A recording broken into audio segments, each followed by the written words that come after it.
Technology makes a man handicap.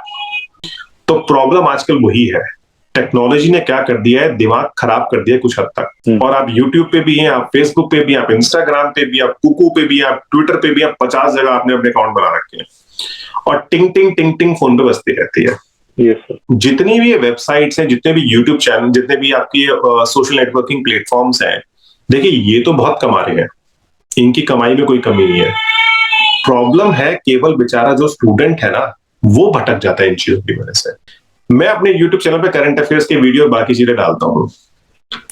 मेरे videos पे मान के चलिए 600, 700, 1000, 1200 व्यूज आते हैं, ठीक है, करंट अफेयर्स पे, because I am putting only that content which is required from the examination perspective. yes, but students को क्या चाहिए, उसमें मौज मस्ती चाहिए, ठीक है। वो क्वालिटी की जगह ना कहीं वो कंटेंट के साथ साथ अगर कुछ ड्रामा भी साथ में होता रहे ना, तो उसमें ज्यादा इंटरेस्टेड हो जाते हैं।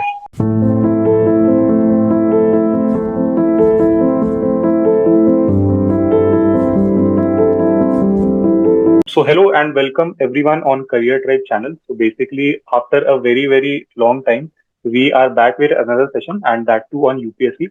So I'm sure that आप लोग बहुत ज़्यादा excited होंगे regarding this session specifically and आप इसलिए भी excited होंगे to know the guest कि आज हमारे साथ guest कौन है. So majority जो chunk होगा वो already guest कर चुका होगा that क्योंकि सर को कोई introduction की जरूरत है नहीं. So today let me tell you that we are having Pratik Gupta sir with us, who is highly professional. And ये यूपीएससी मेंटर रह चुके हैं and currently also many aspirants के जो है he is mentoring them regularly. Okay, so first of all hello sir. Thank you Sahil, thank you sir. First of all I would like to thank you for all your time and we welcome you on Career Tribe channel and we all are very excited sir to learn from your experiences. Pleasure all mine. Yes sir, so let's begin with this and I would like to ask you sir first of all कि please आप एक बार क्या हमारे audience को एक बार introduce कर सकते हैं? देखिए, मेरा नाम प्रतीक गुप्ता है और ऑलमोस्ट 11 साल हो गए हैं मुझे सिविल सर्विस एस्पिरेंट्स को ट्रेन करते हुए. So I started my career in 2011 and, और आप मान के चलिए करंटली अगर मैं काउंट करूं तो इनफैक्ट काउंट करना थोड़ा मुश्किल होगा, मैंने कम से कम 1 लाख से ज्यादा बच्चों को ट्रेन किया है. और करेंटली अभी मैं जो अलाक पांडे जी का वेंचर है फिजिक्स वाला, और जो उनका एक सिस्टर कंसर्न है यूपीएससी वाला, उसके साथ में जुड़ा हुआ हूँ. सो बेसिकली देखिए बहुत कुछ सीखा है, बहुत कुछ बच्चों से सीखने को भी मिला है, और ये लाइन ही ऐसी है कि इसमें कंटिन्यूअसली लर्निंग आपकी होती रहती है. So the point is what this is something where you will feel alive all the time, like in the teaching line specifically, because every day when you're going to the new batches, you see new faces and you simply enjoy that thing. Exactly. Very fantastic, sir. Okay, sir. So एक सबसे पहला question आपके लिए जो कि audience की तरफ से आ रहा है, that it is often said that UPSC जो है सर अपना जो करिकुलम है वो हमेशा थोड़ा चेंज करती रहती है थोड़ा. सो सर अगर हम उस चीज की बात करें तो यूपीएससी एक पर्टिकुलरली कैंडिडेट में ऐसा क्या चाहती है? What are the set of qualities जो यूपीएससी चाह रही है इन अ कैंडिडेट? देखिए पहली बात तो करिकुलम को लेके अगर मैं बात करूं तो करिकुलम तो मैं नहीं कहूंगा कि यूपीएससी बहुत ही फ्रीक्वेंटली चेंज करती है. जैसे आप लोगों को पता होगा कि लास्ट टाइम जो यूपीएससी ने अपने करिकुलम के अंदर बदलाव किया था वो 2013 के आसपास किया था, and before that it was in 1990s. So it's not like they're being changing the syllabus, they are changing the pattern very often.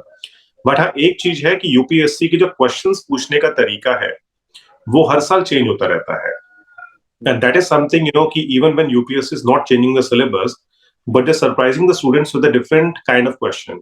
अब जैसे एग्जांपल लीजिए आप कि अगर आप पिछले 2020-21 का अगर आप मेंस का एग्जाम देखेंगे तो उसमें आपको देखने को मिलेगा that more the questions were simple, in comparison to like the conceptual and technical question asked by UPSC in the various mains paper. Prelims में देखिए मैं ये नहीं कहूंगा बहुत बदलाव देखने को मिलता है. प्रीलिम्स में सिर्फ ये है कि जो अलग अलग टॉपिक्स हैं उनकी वेटेज ऊपर नीचे होती रहती है. तो कोई भी एक प्रॉपर ट्रेंड एनालिसिस अगर आप कहते हैं ना कि एक ट्रेंड एनालिसिस और यूपीएससी का ये पैटर्न है क्वेश्चन पूछने का, तो ऐसा कुछ नहीं है. कभी इकोनॉमिक्स में से ज्यादा क्वेश्चंस आते हैं, कभी पॉलिटी में से आते हैं, कभी ज्योग्राफी में आते हैं, कभी साइंस एंड टेक्नोलॉजी, कभी आर्ट एंड कल्चर के क्वेश्चंस बहुत ज्यादा आते हैं. तो पॉइंट ये है कि UPSC is something where you are not finding that lot of change in syllabus, but yes, there is a lot of change in pattern also. Okay, तो इसीलिए प्रॉब्लम क्या होती है कि जब हम इस चीज को गेस नहीं कर पाते हैं कि पैटर्न क्या है एग्जाम का, तो ये डिसाइड कर पाना कि जो भी सिलेबस में हमें दे रखा है कि हमें क्या पढ़ना है क्या छोड़ना है, क्योंकि बहुत सारे लोग इस तरह से ज्ञान देते हैं कि ये चीज बहुत इंपॉर्टेंट है। और मैं आपको बताऊं यूपीएससी कैसे पता नहीं समझ जाता है कि जिस साल आपको लगता है ना कि ये चीज बहुत इंपॉर्टेंट है और ये पेपर में आ रही है, उसी साल वो चीज नहीं आती और जिस चीज को आप सबसे कम इंपॉर्टेंट समझते हैं वो आपके एग्जाम में अपीयर हो जाती है। एग्जैक्टली। सो आई कि UPSC something which is surprising everyone every year, and the point is while preparing you can't skip anything whatever has been given in the syllabus.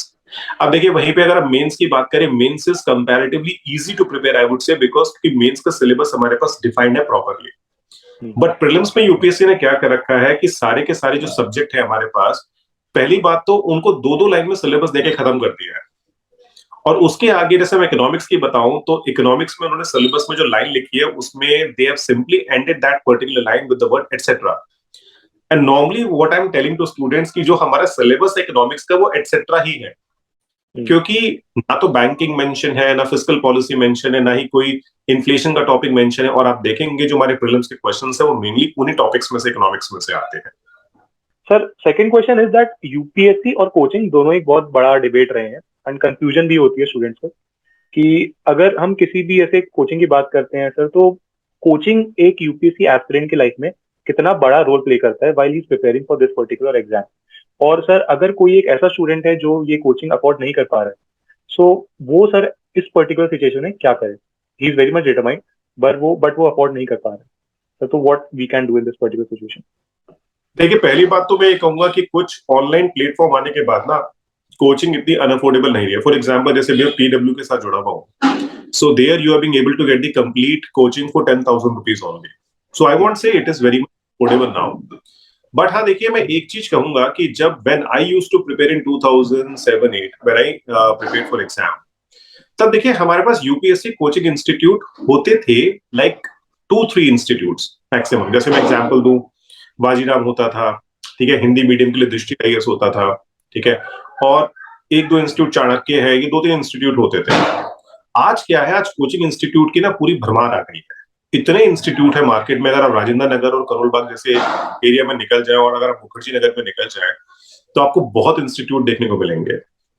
और देखिए कंपटीशन इतना ज्यादा हो गया है कि आई वुड से कि when you are having few institute, okay, so they were providing comparatively right direction. जैसे मैं आपको बताऊं, जब हमने तैयारी करी तो हमने बाजीराम से कोचिंग ली, तो बाजीराम से जब हमने कोचिंग ली तो मान के चलिए कि whatever they taught in the class, that was the only thing that we referred।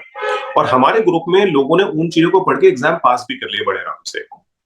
आजकल क्या है, बच्चों को कहीं ना एक कोचिंग का फैशन हो गया, क्योंकि कोचिंग इंस्टीट्यूट बच्चों को इस तरह से लुभाते हैं। जैसे मैं आपको बताऊं कि कुछ इंस्टीट्यूट्स ने आजकल क्या कर रखा है, अपने यूट्यूब पे ऐसे ऐसे चैनल बना रखे हैं, मतलब एक ही जने के आपको 10-10, 20-20 चैनल दिख जाएंगे जहां पे वो अपने छोटे छोटे शॉर्ट्स बना के डालते रहते हैं। अब है क्या, उनसे लोगों को लगता है कि यार पता नहीं ऐसा क्या क्या पढ़ना है, जबकि मैं आपको बताऊं 99% जो उसके अंदर कंटेंट होता है वो वेस्ट होता है, वेस्ट एकदम वेस्ट होता है। इनफैक्ट इतनी सारी कोचिंग मैं आपको बताऊंगा जो आज के टाइम में अपने कोर्स को 1.5 साल 2-2 साल में कंप्लीट करवा रहे हैं, और जबकि यूपीएससी की डिमांड में आपको बताऊं मैक्स टू मैक्स अगर आपको कोर्स कंप्लीट करना है अगर कोचिंग के through, then hardly I would say an a year is required. ठीक है, तो अननेसेसरी का पढ़ाना, अननेसेसरी का मटेरियल। और देखिए मैं आपको एक बात बताऊं कि जो मुझे चीज समझ में आती है कि कहीं ना इतना कमर्शलाइजेशन हो गया है कोचिंग का, इतना ज्यादा कि अब पढ़ाना कम, कमाना ज्यादा चाहते हैं। फॉर एग्जाम्पल बताऊं कि टॉपर स्टॉक आजकल बहुत सारे इंस्टीट्यूट करवाते हैं, ठीक है, तो I met certain toppers and those who cleared the exam, and then after that when I'm interacting with them they're being simply telling me कि सर हमने हार्डली ही किसी कोचिंग इंस्टीट्यूट से वहां पे बैठ के कोचिंग करी है, ठीक है। I won't take the name here but I am just telling you that there are certain candidates whom I met and they were telling me कि sir we just referred the syllabus and I'm telling you about those who are being very good student and they are in the top 10 and top 5 कि sir हमने syllabus देखा, हमने last के questions paper देखे कि उनका level क्या है, हमने मार्केट से कुछ बुक सेलेक्ट करी, जो कि हमें यूट्यूब पे बहुत सारे रेफरेंस मिल गए अलग अलग फैकल्टीज के, अलग अलग टॉपर्स के, कि ये बुक अच्छी है, वो बुक अच्छी है। हमने उनको रेफर किया और रेफर करने के बाद हमने उनको रेफर करके तैयारी शुरू करी। You won't believe all those toppers I have seen, they're not promoting just one institute, they're promoting each and every institute. Yes. और हर इंस्टीट्यूट में जाके ये बोलते हैं कि मैंने इनका मटेरियल रेफर किया, मैंने इनकी टेस्ट सीरीज रेफर करी। सो उससे क्या होता है, बेचारा स्टूडेंट जो होता है बड़ा कंफ्यूज हो जाता है, क्योंकि देखिए स्टूडेंट बहुत मासूम है, जब वो आता है तैयारी उसे कुछ नहीं मालूम होता है। और मार्केट में इतने सारे लोग बैठे हैं कि कहीं ना कहीं आप मान के चलिए कि उनसे ना राइट डायरेक्शन मिलने की जगह आप गलत डायरेक्शन में चले जाते हैं। You go to the Mukherjee Nagar, you go to the Rajendra Nagar, and you will find that people are being there with huge number of books in their room, and they've been preparing for the exam for the last 5 years, 6 years, and what is the result? They're not able to clear the prelims examination. Okay, but उनमें ज्ञान इतना भरा होता है क्योंकि वो इतना YouTube पे कंटेंट देख चुके होते हैं, इतना ज्यादा मान के चलिए वो इंस्टीट्यूट के लोगों से इंटरेक्ट कर चुके होते हैं, कई लोग तो ऐसे ना वहां पे काम भी कर चुके हैं। ठीक है, तो वो लोग अननेसेसरी आपको गुमराह करते हैं। देखिए मैं आपको बताऊं, इस एग्जाम में एक चीज है कंसिस्टेंसी। अगर आप कंसिस्टेंट तरीके से पढ़ रहे हैं और आपका सिलेबस जो यूपीएससी ने प्रोवाइड किया है वो आपको पता है कि वो क्या है, and then third you know that what is the level of preparation, यानी कि किसी भी सब्जेक्ट को मुझे किस लेवल तक प्रिपेयर करना है। और उसके बाद अगर आपके पास सिर्फ हर सब्जेक्ट की एक रेफरेंस बुक है, if you do in this particular way, then I'm telling you will prepare really well, and your chance for clearing the exam is comparatively more in comparison to other students. Unnecessary की, अब जैसे मैं आपको बताऊं, बहुत सारे students क्या करते हैं, कुछ लोगों ने मार्केट में ऐसी अपनी वो बना ली है कि जैसे कहते हैं ना कि अगर हमें तुमने देख लिया, हमारे कर लिए, तो मान के चलिए कि बस आपका बेकार हो गया।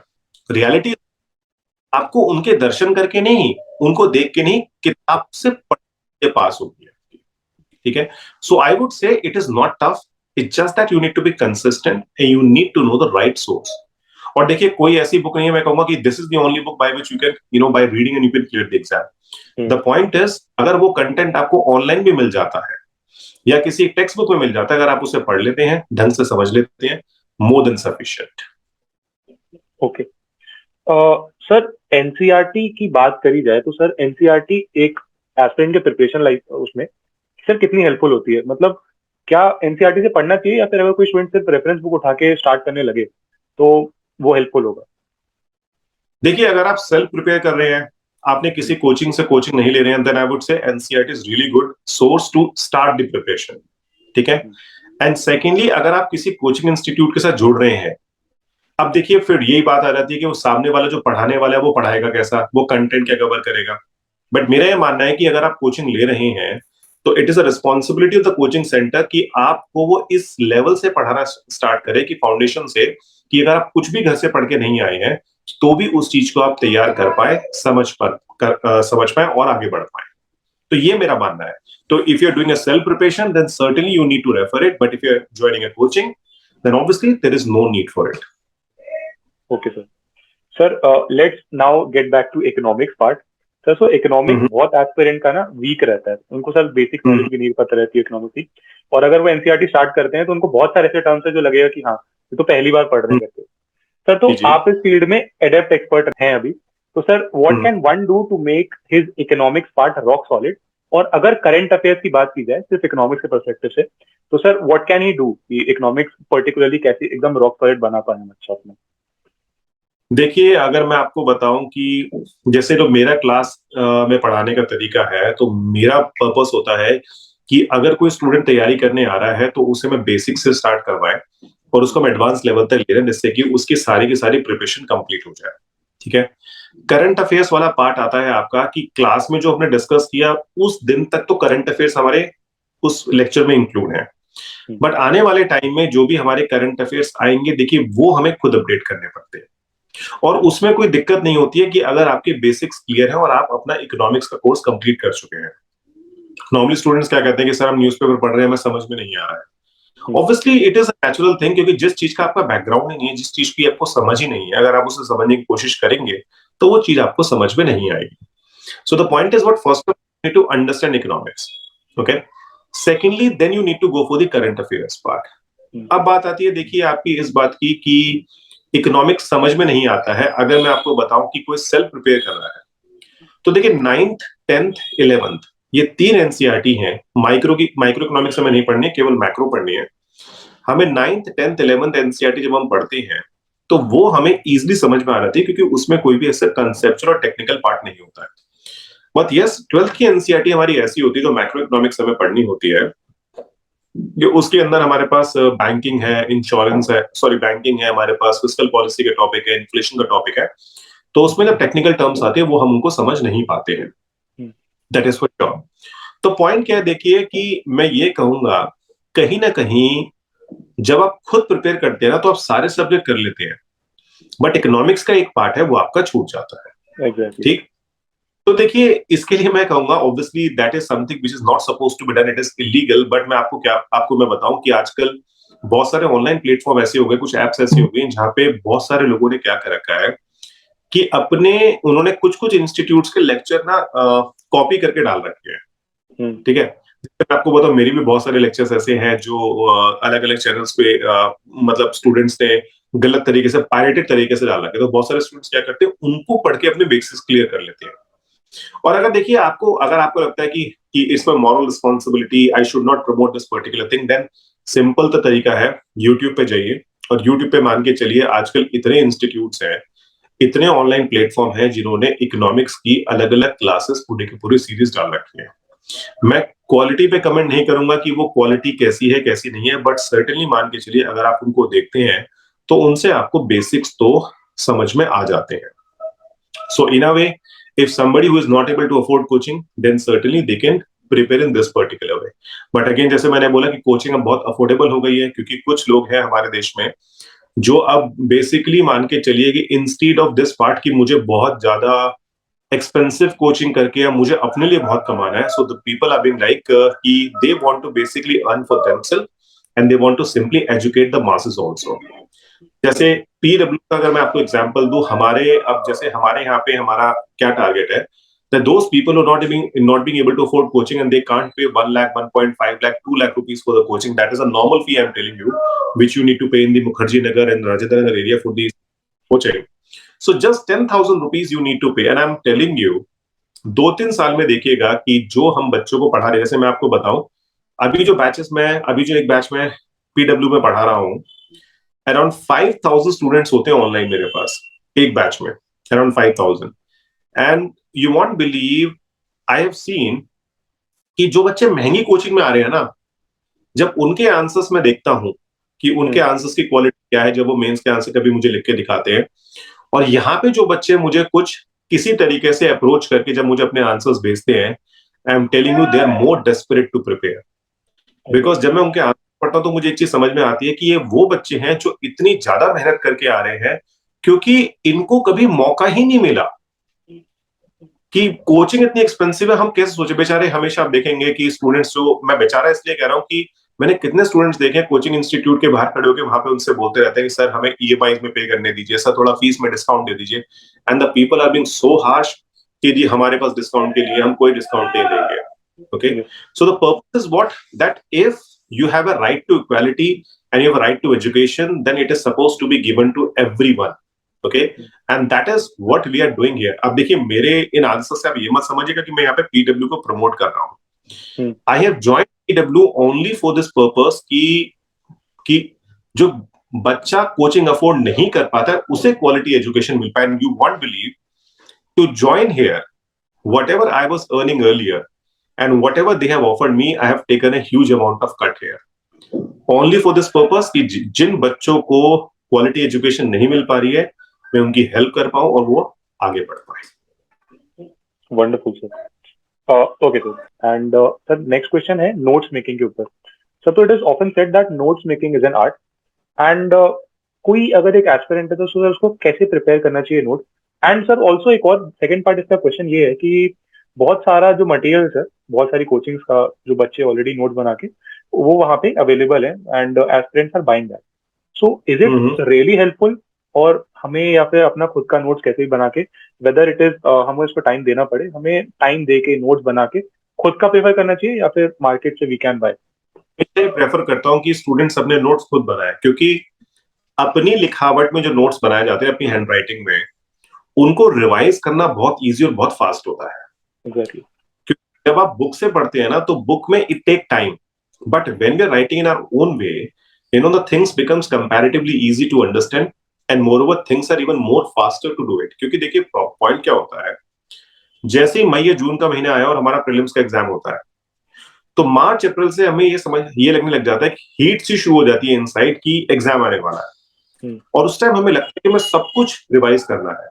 और अगर आपको सब कुछ रिवाइज करना है, अगर आप सारी बुक्स उठा के देखें, बुक्स तो देखिए कोई भी इतनी मोटी है उससे ज्यादा, बल्कि सारी बुक्स बल्कि होती है, तो बुक उठाना, उनको पढ़ना, उनको देख के डर लगता है। But when it comes to your own notes, I am telling you, अपने नोट्स एक सब्जेक्ट के रिवाइज करने में maximum to maximum telling you it will take a week. क्योंकि मैं अपने एक्सपीरियंस से बता रहा हूं कि जब मैं खुद रिवाइज करता था, तो ज्योग्राफी के नोट्स मेरी 2 छोटी बुकलेट थी जिसमें मान के चलिए 200-250 पेज हुआ करते थे। उनको उठाया, पूरा का पूरा रिवाइज करा, हफ्ते भर में कंप्लीट हो गया। इकोनॉमिक्स उठाया, इकोनॉमिक्स फटाफट रिवाइज हो गया। ठीक है, तो पॉइंट ये है कि जब आप नोट्स बनाते हैं, तो मैं तो यही कहता हूं कि हमेशा अपने नोट्स खुद बनाइए। सेकेंडली, कुछ सब्जेक्ट ऐसे हैं इस एग्जाम में जिनमें रेगुलरली अपडेट्स आपके आते रहते हैं।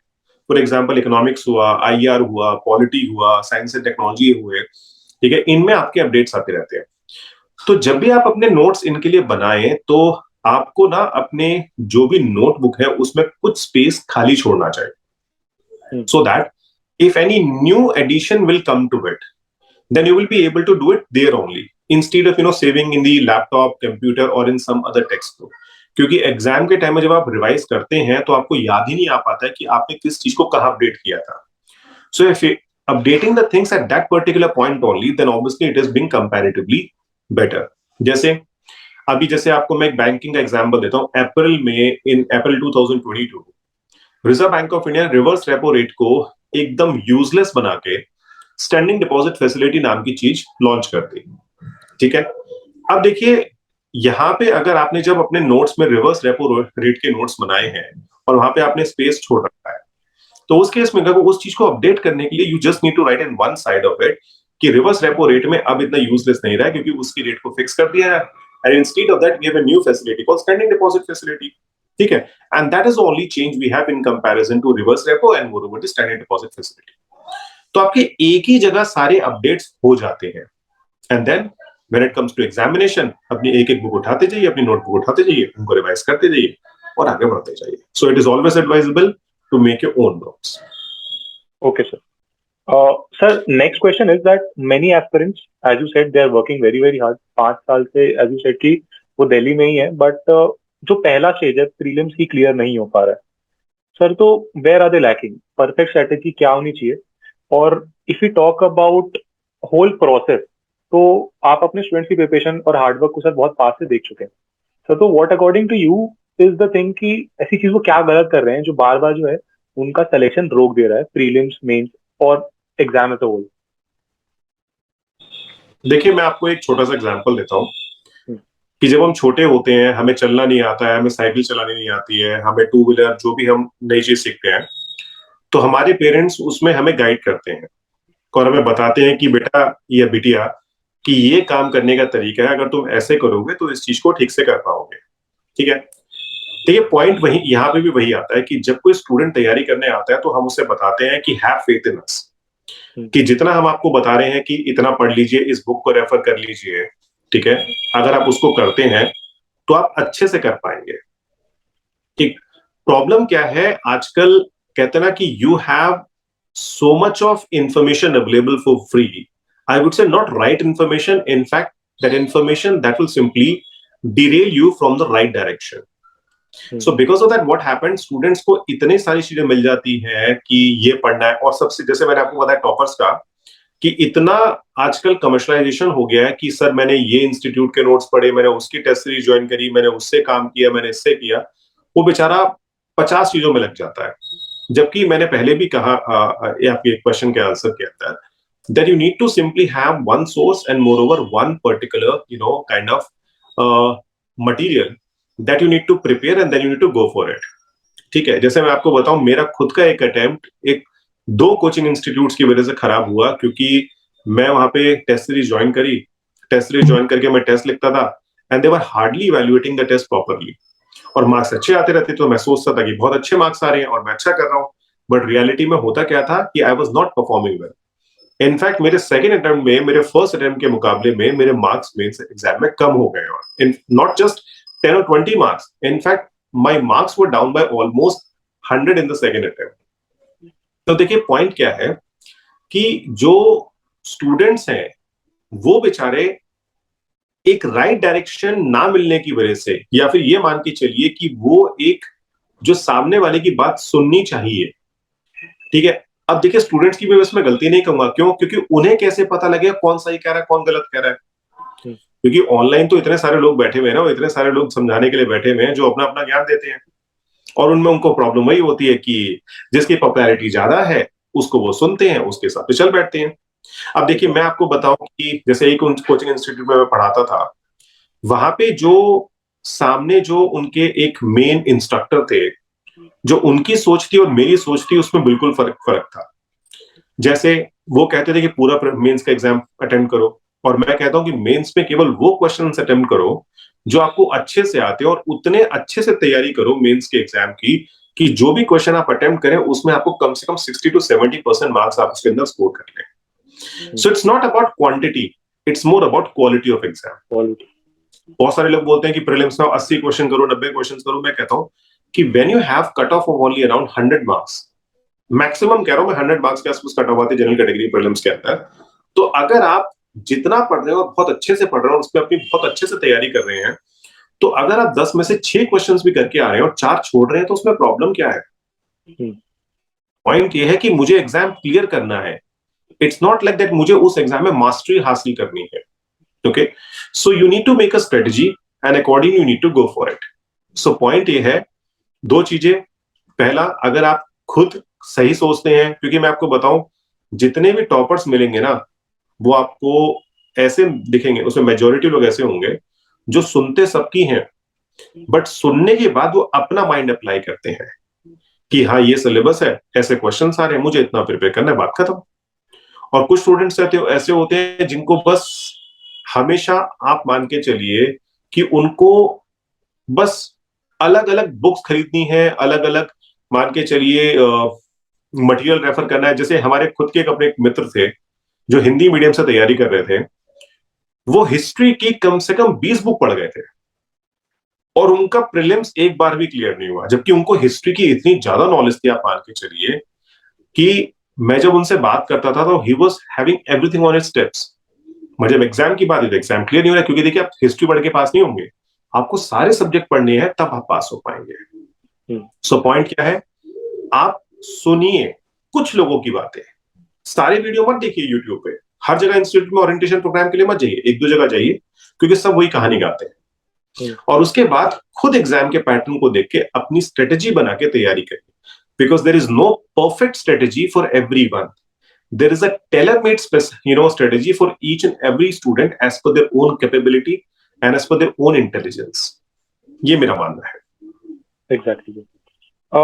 सर एक क्वेश्चन और आता है, बहुत सारे एस्पिरेंट्स का डाउट भी है कि वी हैव सीन कि जो selection ratio of Hindi medium जो भी एस्पिरेंट्स है हमारे, उनका सिलेक्शन रेशियो बहुत कम है इंग्लिश मीडियम से। सर तो इसके ऊपर आपके क्या थॉट्स हैं?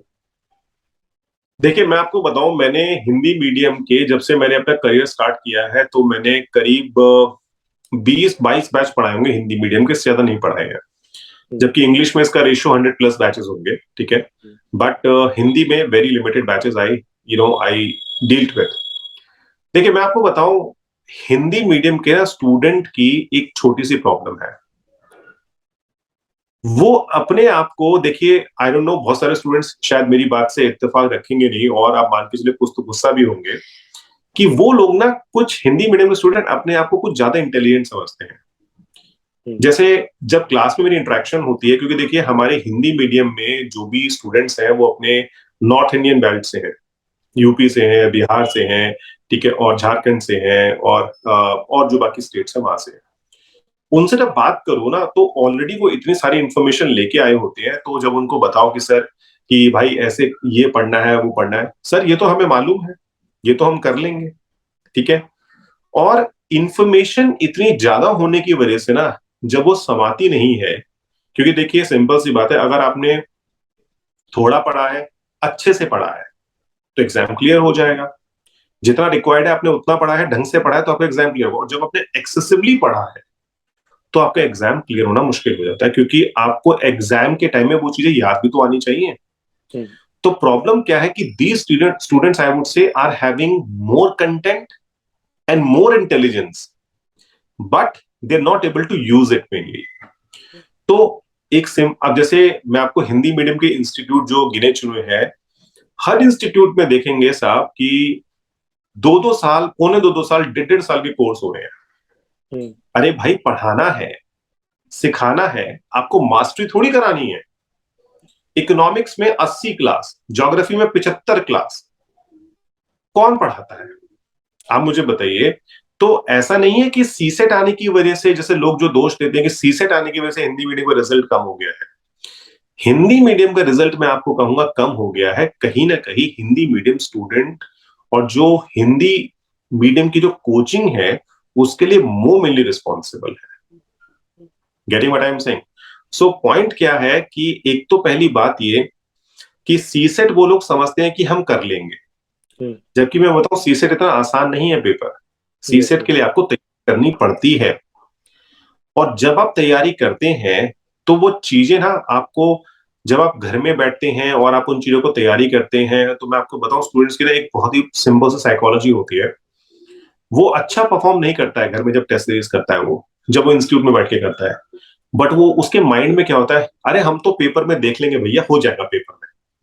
कि जैसे उस दिन तो पता नहीं क्या है कि आपके पास क्या ही शक्ति आ जाएगी और आप उसको ऑटोमेटिकली क्लियर कर जाएंगे। जबकि मैं आपको बताऊं एग्जामिनेशन हॉल में गलती होने के चांस और ज्यादा होते हैं, प्रेशर होता है, इतने सारे लोग होते हैं आसपास। जब आप उन्हें देखते हैं ना और समझते हैं अरे यार इतने सारे लोग हैं, इतने अच्छे से लिख रहे हैं, और कई स्टूडेंट्स को देखिए, अब तो चलो यूपीएससी में वो पैटर्न तो खत्म हो गया, एक्स्ट्रा शीट ले लेते हैं, वरना पहले उसकी भी टेंशन होती थी स्टूडेंट्स को कि उसने एक्स्ट्रा शीट ले लिया है तो बहुत अच्छा लिख रहा होगा, मैंने तो ली नहीं, मेरा तो पेपर ही पूरा नहीं हो रहा।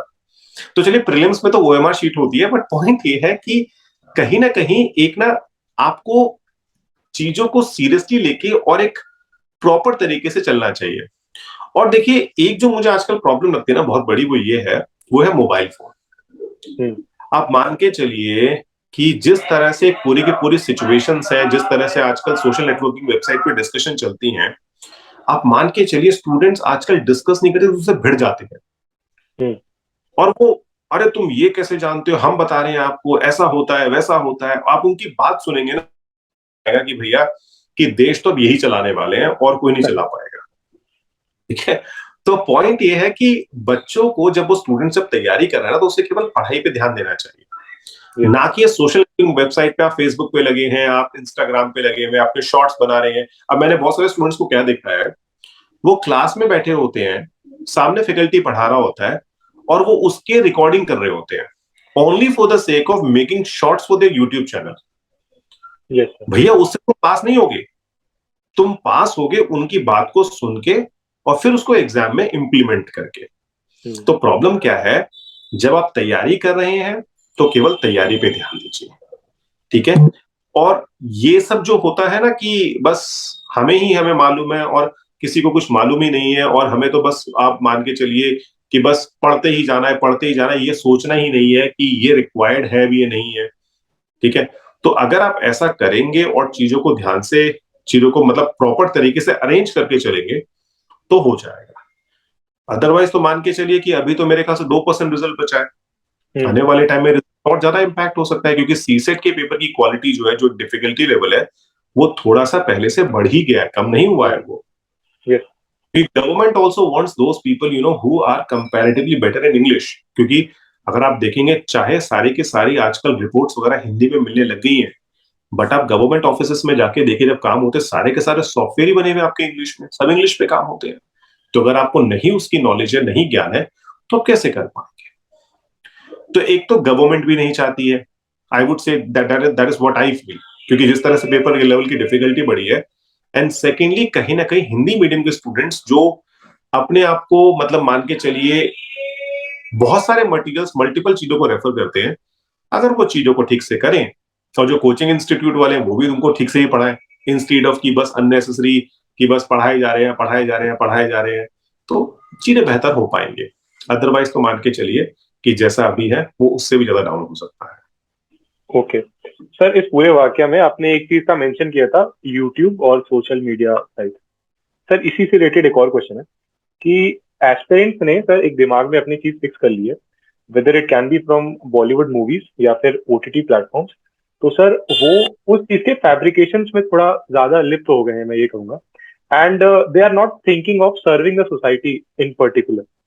तो सर जैसे कोई भी एक आईएएस है, let's not take the name, but उसकी सर पर्सनल लाइफ में they are more interested rather than seeing कि कोई और एक आईएएस है या फिर कोई और एक यूपीएससी ऑफिसर है, उन्होंने कुछ बहुत अच्छा किया हो। They are not like maintaining और they are not seeing them as hero, but किसी और को हीरो मान रहे हैं, जो कि ऑब्वियसली गलत है। तो sir what are your thoughts on this? देखिए कहीं ना कहीं जैसे मैं आपको बताऊं, एक बार ना यूपीएससी के एक इंटरव्यू में एक क्वेश्चन पूछा गया था that technology have lot of advantages, but what is the biggest disadvantage of technology? And you won't believe the answer given by the candidate was beautifully driven, and what he said कि sir, technology makes a man handicapped. तो problem आजकल वही है, technology ने क्या कर दिया है, दिमाग खराब कर दिया है कुछ हद तक।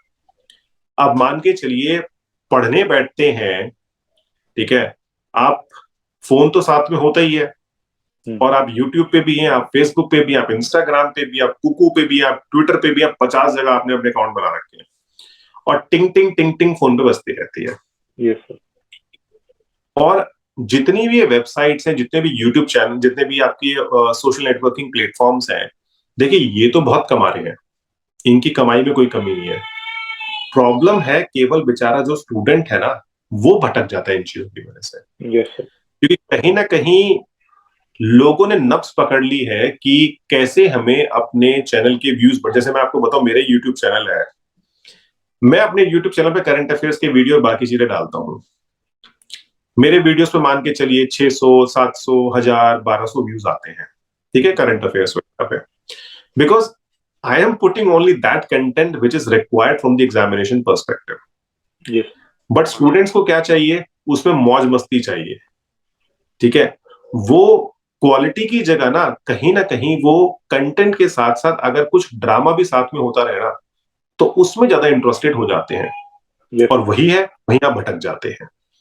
तो देखिए मैं ये नहीं कह रहा कि मैं इस एग्जाम को टफ मानता ही नहीं। देखिए जब मेरे जैसा कैंडिडेट यूपीएससी के इंटरव्यूज दे सकता है, जो पढ़ाई में कभी बहुत अच्छा नहीं रहा, सिर्फ ये देख के कि यूपीएससी के सिलेबस, जब मैंने, मुझे याद है जब मैंने तैयारी शुरू करी थी, जब मैंने यूपीएससी का सिलेबस देखा, तो मैंने कहा तो बहुत ही सिंपल है। बट हाँ, जब मैंने उसकी लेंथ देखी, तब मैंने कहा भैया ये टफ नहीं है, ये लेंदी है बहुत। yes. तो मान के चलिए जब आपसे बोला गया कि आपको ग्रेजुएशन लेवल तक की तैयारी करनी है, और आपने फर्स्ट से 12th जो भी पढ़ा हुआ है, वो सब, फर्स्ट से ग्रेजुएशन तक आपने जो भी पढ़ा है, सब कुछ ही पूछा जा सकता है, कहीं से भी पूछा जा सकता है, तो वहीं पे प्रॉब्लम हो जाती है कि बहुत सारा कंटेंट है जो आपको प्रिपेयर करना है। तो देखिए वही है कि कहीं ना कहीं टेक्नोलॉजी ने ना, और ये सोशल नेटवर्किंग प्लेटफॉर्म्स ने ना, स्टूडेंट्स को बहुत भटका दिया है। yes. एक राइट गाइडेंस नहीं मिल पा रही है, और गाइडेंस की मैं आपको बताऊं कमी नहीं है। The problem is there is a lack of right and proper guidance, यही प्रॉब्लम है। Okay. Sir, now we are towards the final bout of the session, and last question is for you, sir. Ki what are your final words and a suggestion from your experience, which you would like to give to our aspirants and our audience who are watching this particular session? देखिए मैं तो सिर्फ ये कहूंगा कि हर candidate को अपनी strategy खुद बनानी चाहिए, उसको समझना चाहिए एग्जामिनेशन की नीड क्या है। कोचिंग ज्वाइन करने से पहले उसे खुद सिलेबस देख के और खुद क्वेश्चंस का लेवल देख के ये समझना चाहिए कि क्या वाकई में मैं इतना कुछ संभाल सकता हूँ, नहीं संभाल सकता हूँ। अगर उसको लगता है कि मैं संभाल सकता हूँ, तो definitely you need to go for it. Otherwise if you think that you are not here, or you can say this is not my cup of tea, then you're supposed to leave it and focus on something else. कभी भी society के दबाव में, या फिर मान के चले लाल बत्ती के की बहुत जो चाम होता है, बड़े बड़े घर होते हैं, उनको देख के मैं आपको बताऊं, जितने भी आईएएस ऑफिसर्स अगर आप करंटली मिलेंगे ना, जितने भी सेंट्रल सर्विसेज में लोग हैं, इतने ज्यादा हेक्टिक शेड्यूल से गुजरते हैं ना, it's not something easy to survive there. Plus lot of political pressure, बहुत काम होता है, बहुत काम होता है। I would say there is only one good thing about this particular job is what? That you have a job security.